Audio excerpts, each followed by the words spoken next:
This is the Bat Flip Podcast. Now here's your host, Damian, David, and Matt.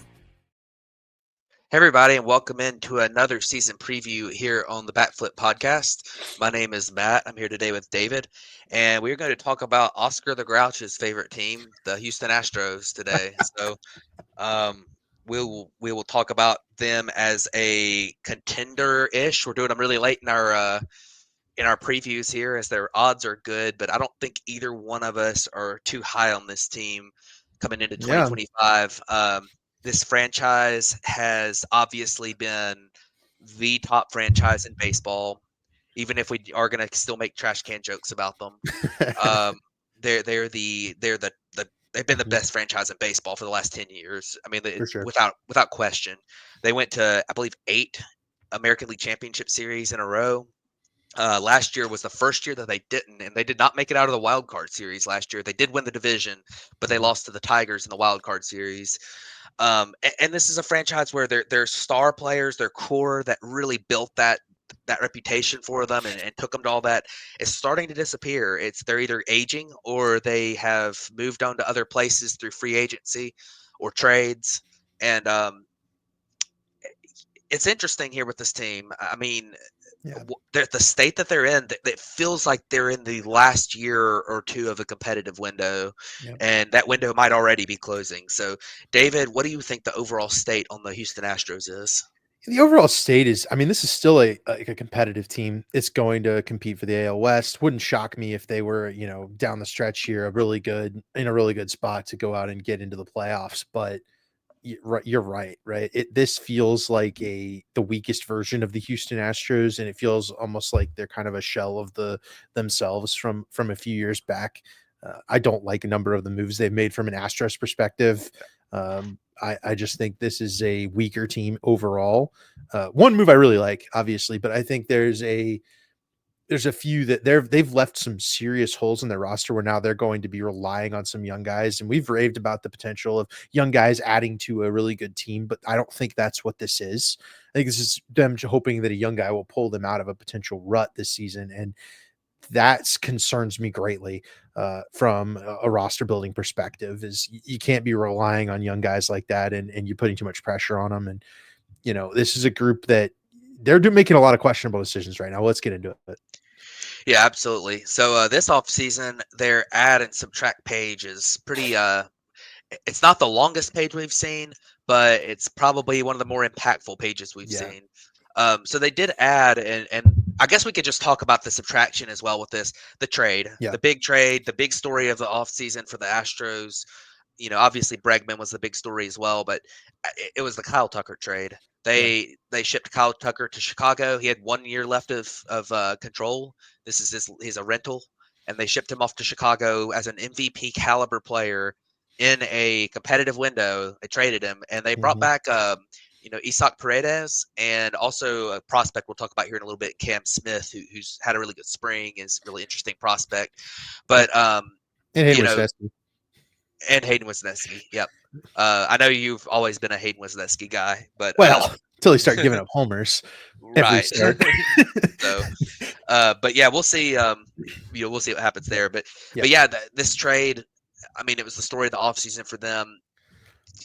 Do you think I think in the short term, obviously, Kyle Tucker is so good that I think the Astros lose for 2025. But do you think this trade really helps them long term at all? No, I don't think so. I think it's a lot. Losing Kyle Tucker, I mean, that's a guy who drafted, developed with this team, won a World Series with this team. Won 2? He might have won 2. He might have been there in 17. I don't think he was on the big league roster in 17. He might have won 2. But this is a guy who's got a ton of playoff experience. Like, for a roster to lose a guy of this caliber is very significant. And even just watching Kyle Tucker's 2 games with the Cubs at 5 a.m. this week was evident that he's another dimension of player. I like Isaac Paredes. I was very, very positive about that trade when they made it back in July. The Cubs did to pick him up. He fits Houston very well, but I would rather have Kyle Tucker 15 times out of 10. Like that's just a guy you want to have on your team. You do everything you can to keep him on your team. It doesn't matter what you have to pay him. Like that's a guy that if you drafted and developed a guy that good, you've got to hang on to him. You got to keep him. You can't trade him away like that. Feels like a Mookie Betts type of fumble by the Houston Astros, like where the Red Sox gave away Mookie Betts for effectively nothing. I think the Astros got a lot more than nothing in this trade. I think this trade value wise is pretty close, but when you're considering the impact potential of an MVP caliber player, that's just too significant to let go as even, picking up useful pieces in a very good prospect. It's not going to be enough. And, even if the Cubs only retain Tucker for 1 year, like that year is a very good year. Yeah. And they also get the opportunity to pitch him in free agency and stuff with the home season and all that. So there's a lot of value. And I think Kyle Tucker would have been a lot more, he would have been very receptive to an extension, but the Astros just, they're getting into that point where they're not able to hand out the cash the same way. And that signals a very alarming trend for the future here for Houston. Yeah. And, I agree. And I'll say that, Jim Crane is the owner of the Houston Astros. And when you know the name of the owner, that's typically not a good thing. Right. And Jim Crane has been tough the last few years in different ways from a lot of owners.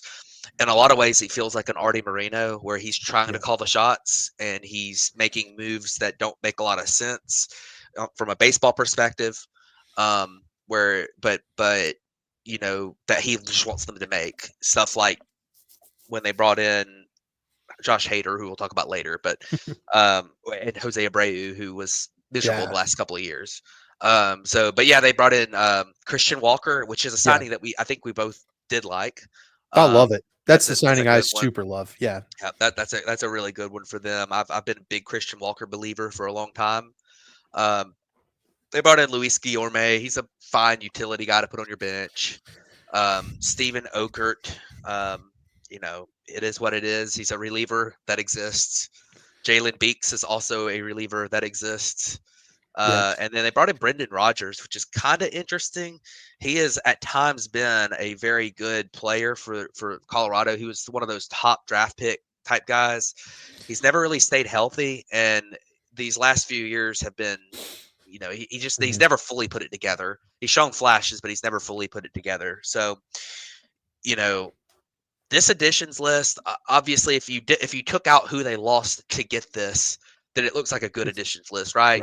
Isaac Paredes, Christian Walker, some of these guys like Hayden Wisniewski's got some interesting stuff to put in your bullpen if you're able to get him to the bullpen and not in the rotation.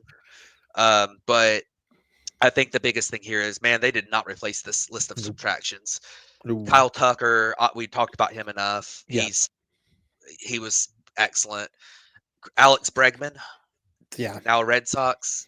I mean, that's your franchise player, right? I mean, him and Altuve were your guys that have stuck around through this entire run, and you just let him walk in free agency. Now, part of that is the fact that he's a Boris client, but he did not sign a crazy contract. You could have brought him back very easily if you wanted to. So that's a big loss for them. I thought Yusei Kikuchi was a big loss too. Yeah. He was, and regardless of what you think about Yusei Kikuchi, he was really good for them last year after he came over to the Astros in the half season, and they're losing that production whether you think he's going to repeat it or not, and they didn't really replace it. Jason Hayward. To be honest, until I saw this sheet, I completely forgot he was on the Astros. He's gonna be an immaculate grid legend in a few years. He is. He's on the Padres now, which is fun, I guess. Yeah. Justin Verlander, he wasn't very good last year. He dealt with a lot of injuries. We'll see if he's able to rebound this year, but he's also like 43. I think he's 43. He's old. That doesn't really hurt that much, honestly. I'm sure it hurts the fans. That's another one of those moves that Jim Crane made when he kind of forced that trade to come through for Justin Verlander last year that I wasn't super high on when they brought him in from the Mets. I think it was more of I like Justin Verlander. I'm a big fan. I want him on my team. That deal, then he's going to make us a much better baseball team deal. But that's just me. They lost Hector Neris, which I wish they'd kept him because he's on my team now. They lost Jose Urquidy. I Yeah. believe he's dealt with a lot of injuries anyways. I don't know if Mhm. he even pitched much last year because of the No. injuries, but he's no longer there. And then Caleb Ferguson, another reliever that they lost. So Yep. obviously we talked enough about Kyle Tucker, Alex Bregman, and Yusei Kikuchi. Those moves really, really Yeah. hurt this team too, though, don't they? They do. Yeah, this is that's big production. I still think Justin Verlander's a pretty sizable loss given that you've opened up effectively 2 holes in the rotation, and you'll look at that Fair ads enough. sheet. They didn't add anybody back. Even if Yeah. Verlander wasn't particularly healthy, that's a guy when he's healthy, you're penciling him into the rotation because obviously there's the potential that a little vintage Verlander comes out and he has a good start. They didn't supplant that with anything, and we'll go to this pitching rotation in a little bit, but I do not like where that's at right now. And I mean, let's move on to the players, but Yeah. the subtractions are big. Yeah, absolutely. So we can move on and we will talk about the hitters here. And this group still has good projections, and I think there's still reasons to be, to think this is going to be a good offensive team and a good Mhm. position player group. I will say that I think that these projections are on the higher end of what they can be. I don't think they have a lot of ceiling here. So we can talk about, I think the big elephant in the room here is Jose Altuve is now a left fielder. We'll see how that goes. I understand why they're doing that. I mean, he's kind of struggled at second base the last couple of years. He's dealt with some injuries a little bit as well. Moving him to a corner outfield spot Yeah. makes sense from keeping him from having to play that middle infield and get beat up. And Mhm. you know, I don't know. I think the arm is going to be a problem, even if it is left field. But Yeah. I think the range is still fine. He can run a little bit. It's going to be, can he adjust? Can he read the ball? That's going to be the big things for him. The bat's still good. It was really good last year. Um, maybe not quite at the same level as it had been. He still put up a 127 WRC plus though last year, which is great. Yeah. So moving him to left field, we'll see how that goes. Center field, Jake Myers, kind of a defense guy, Mhm. fine in center. They got right field Chas McCormick. He's one of those interesting players that's had a really good year before, Mhm. but I don't know that I believe in his game very much. Nope. At third base, we talked about Isaac Paredes coming in. Shortstop, Jeremy Pena. I think he's a defense first guy too. I'm not Yeah. a big believer in the bat there. Mauricio Dubon playing second. I would have thought if they moved Altuve to the outfield, they would have signed a second baseman or done something else here. But that's just Yeah. me. Christian Walker there at first base. We really like him. Mhm. Yainier Diaz behind the plate. He's interesting. Um, he's kind of a weird catcher here. And then Yordan Alvarez at DH is their highest projected player, and a 5.7 projection for a DH is wild. I mean, Yeah. he's incredible. So, David, for me, this position group, they seem to lack upside. It seems like the high end for they Mhm. have a pretty high floor because I don't think like Altuve is just going to be awful this year. I think Right. Paredes is going to be a 3.9 win player, but I don't think there's a chance he's a 6 win player. I think that's the case Yeah. with a lot of these guys, except Alvarez. But his ceiling's limited as well, being a DH. Like if he has a Mhm. 170 WRC plus, he'll be a 6 win player, like he's projected Right. at. So there's not a guy here that jumps off the page to me as somebody who just ends up being incredible this year. So Mhm. I think that's kind of the same way you read it because it seems like a pretty deep team that just is going to lack anything that goes above and beyond what they've currently got here. We have done a lot of these to this point. I don't think I've ever been in agreement with a lot of them where I've either been like, man, this team is seemingly like underrated or this team is way overrated. There's too much going on. Like I feel like you said, this team is properly rated almost across the board. But that does you're right. It's what you're saying. It comes with a lot of limit to what this team can be because I look at this team and I see, some guys that are defense driven, right? I think Pena's defense driven on that WAR number. I think my Diaz is going to be a little bit defense driven. Christian Walker, Paredes, Altuve, and Alvarez are very good offensive players. Where I am concerned is that we're running into this media push to get Cam Smith starting in right field. First of all, Cam Smith hasn't been a right fielder. And now you will have 2 corner outfielders starting most days that have not been right field like corner outfielders for their entire careers. which it feels like a huge misstep in my opinion. Like if at very least put Cam at third base and slide Paredes over to second, but Yeah, that's what they're I'm. doing the right they're doing the right field thing, which okay, I guess we're doing that now. The other option, of Yeah, course, is move McCormick to left, put Altuve back at second. yeah. I don't Um, fully understand moving Cam Smith to the outfield when you have a glaring hole in the infield. But yeah, that it's whatever. I mean, I do believe in Chas McCormick more than Mauricio Dubon. So right. I don't fully get that, but looking at their bench, Caratini's a good backup catcher. Singleton, Guillorme, Gamble, not Mhm. a lot there. No, You mentioned Cam Smith, Jacob Melton's also a pretty solid prospect that might be able to play into the outfield picture at some point this year. I think he was a former pretty high he, draft pick. yeah, first Um, round. he was a first rounder. We'll see. I don't know if there's a huge amount of upside with him either. No, But he's shown some good stuff at times. He didn't do great in the minors last year, but we'll see. Um, and and then they do have a couple guys that are banged up as well. Pedro Leon and Taylor Trammell are here, and they're both kind of banged up. I don't know if they'll ever play a big role here in the big leagues, but their injuries aren't things that are going to keep them out for the year or anything. So they might end up yeah. being up at some point this year. But I Let guess we can me move on. Well, Go hold on. ahead. Let me finish this Cam Smith thought too as well, because I think there's some big. Like I said, there's big media push to get him on this opening day roster. I really caution against that. This is a guy that has not been able to show pull side power in the minor leagues yet. He's been a very powerful player. He's shown it in spring training as well. Almost all of his home runs are oppo, right? Even inside pitches, he's taking out oppo, which works when the pitcher is tossing his spring training stuff, or it's a single A or a double A pitcher. But remember, he's only had 5 games in double A. And then he's got these spring training games. And that's basically all the upper level pitching he's faced. When he gets to upper levels, I am very concerned that he's not going to be able to hit the ball to pull side. And when you look at this stadium, we've had all the stadiums up. This stadium is perfect for right-handed pull power hitters. Cam Smith needs to be able to pull the ball in order to have a successful career in Houston. And if he can't do that, then there's a big problem. And like if he's trying to take major league fastballs the other way, he's going to get a healthy dose of inside fastballs, and he's going to struggle because I wanted to see it for half a season at least. At double A, can he hit the pull side power? Can he is he able to get to those higher velocity fastballs? And now there's this media push, and a lot of people are, Cubs fans are alarmed, and I'm like let's hold the brakes, right? We needed to see him hit pull side home runs when he was on the Cubs last year.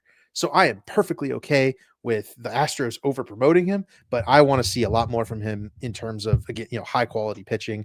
I would not throw him into this roster just yet. And you've got like Mauricio Dubon and Chas McCormick, like low projected numbers here. Cam Smith's not the savior. And if you put him in there as the savior, he's going to fail you. And that will not be fun for the Houston Astros fans, hoping that he could come in there and be amazing. I think he might even get off to a decent start because he's a very streaky player, right? He had a 6 home run stretch, like 6 home runs in a row in games stretch at Myrtle Beach last year. But he also had some runs where he wasn't very good. But when he's hot, he like goes in a heater and he hits a home run every game. Well, he's had that heater in spring training, and now everybody knows about it. So yeah, I'm alarmed. I would be alarmed if they did that, and that you probably should be too. I would pump my brakes on Cam Smith in right field here to start the season. Yeah, I'm with you on that. We'll see what happens there, but we can move on and talk about the pitchers here now. And this is the real thing that I think will hold Yeah. this team back. Now they do have a good 1-2 here. Framber Valdez has been a very consistently good pitcher for the last 3 or 4 years. He's got on one of those a little bit like their offense. He feels high floor, low ceiling to me, where he's going to put Mhm. up like a 3.2, 3.3 ERA. If he has some good luck, he might put up something better than that, like last year. But his peripherals are always going to be about the same. He doesn't get a ton of whiffs, and his control's not excellent, but he gets a lot of ground balls, and Mhm. he's a really really solid. Pitches a lot of innings too. That's a good thing for this team. I think he did miss a couple starts last year, but that was like the first time we've ever seen him miss starts. Mhm. So Framber Valdez definitely worthy of being a number one, number two in a good rotation. Hunter Brown's interesting.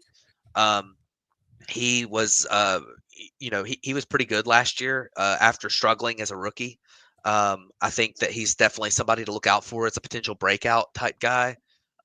So he's a good number two. But once you get beyond that, I mean, I'm not a Mhm. big believer in this rotation. I mean, you've got Ronel Blanco had a great year last year, and it was a fun story. He threw a no hitter. Like he was a great story last year, but his peripherals were nowhere close to how he performed, and I think it's difficult to trust the stuff for him. He also got removed from his last start as well Yeah. he got hit by a line drive. So I'm sure he's probably okay from that, but still something to kind of look out for there. Spencer Arrighetti, he's fine. I mean, he didn't have a great year last year. He struggled with walks, but he's really young. He's got good stuff. He gets swing and miss. We'll see. Maybe he can figure it out. And then Hayden Wisniewski well. He I do think that if Hayden Wisniewski is a reliever and he gets to throw Yeah. his sliders sweeper like 80% of the time, Mhm. he could be like an Adam Ottavino type guy or something. But I just don't think he's Yeah. cut out to be a major league starter at this point. I think he's going to be a reliever when he has success. Yeah. He Um, has no weapon against lefties. He can't yeah, get him out. yeah. So and he's listed in here, and one of the big issues for the Astros, and this is really kind of unfortunate because they are, as we've mentioned, they are in the last couple of years of a competitive window. Look at those Mhm. injuries. They Oh have a yeah. lot of injuries, and two really big ones, Christian Javier and Luis Garcia. If you throw those two guys in this rotation, and you replace, Blanco, Arrighetti, or maybe move Blanco to the number 5 and put those guys in there, this rotation feels really good at that point, and you Right. feel a lot better about this team. But Luis Garcia and Christian Javier are going to be out for most of the season, if not all the season. They both had Tommy John surgery last summer. So I don't know if maybe one of them can come back in September or something, but that's kind of a stretch at this Yeah. point. They also, Lance McCullers Jr. Is still with this team, but just it's injury after injury for him as well. And JP Yep. France has had varying levels of success. Now I'm not a big JP France believer here, but Oh yeah. he is also, what's that? He had a shoulder injury too. I Yeah, don't trust shoulder injuries for pitchers. exactly. Exactly. He had a 3.83 ERA in 2023. The peripherals did not like his stuff in 2023, but the ERA was pretty good, and he was big part of this rotation. But he's out as well. So you've got 4 guys here who you would think talent wise could be contributors that are currently out and likely for some of them out for the year. I don't know if JP France will come back with the capsule tear. That's one of those injuries that it's kind of hard to say. So, Yeah. but yeah, I mean, it feels like this. We talked about the Orioles in an episode we recorded earlier today. This feels like another team. This pitching staff, this rotation might hold them back. I like this rotation a little more than you do. I actually think the bullpen is a bigger problem here, but the We'll get to that. yeah, we'll get to that. But I think Ronald Blanco is a good pitcher, but that's all he can be. I don't think he's got the ceiling to be a great pitcher. I think Hunter Brown and Arrighetti have really high ceilings, but they also have really low floors, right? Damian has Hunter Brown as like a Cy Young dark horse. I think that's pretty reasonable. I also think the possible Hunter Brown like just cannot find the strike zone and has a like an up and down type, Dylan Cease inconsistent, in the early career here where he's still young, he could still really melt down pretty easily. Wisniewski's not a starter. We talked about it. Like he can't get lefties out. It's just it's going to be a problem. He throws a cement mixer every third pitch, like to the lefties, because he just can't. He has to back foot the sweeper, and he can't do it. I like, I think the 1 through 4 is okay. It's probably better than the Orioles, right? But this is a team that's going to have to face the Rangers, right? We've done the Rangers episode. I think the A's are like an upstart team that could really, they could contend. This rotation is better than the A's rotation, right? But at the end of the day, and they're also going to have to contend with the Mariners, who have the best rotation in baseball, playing in their division.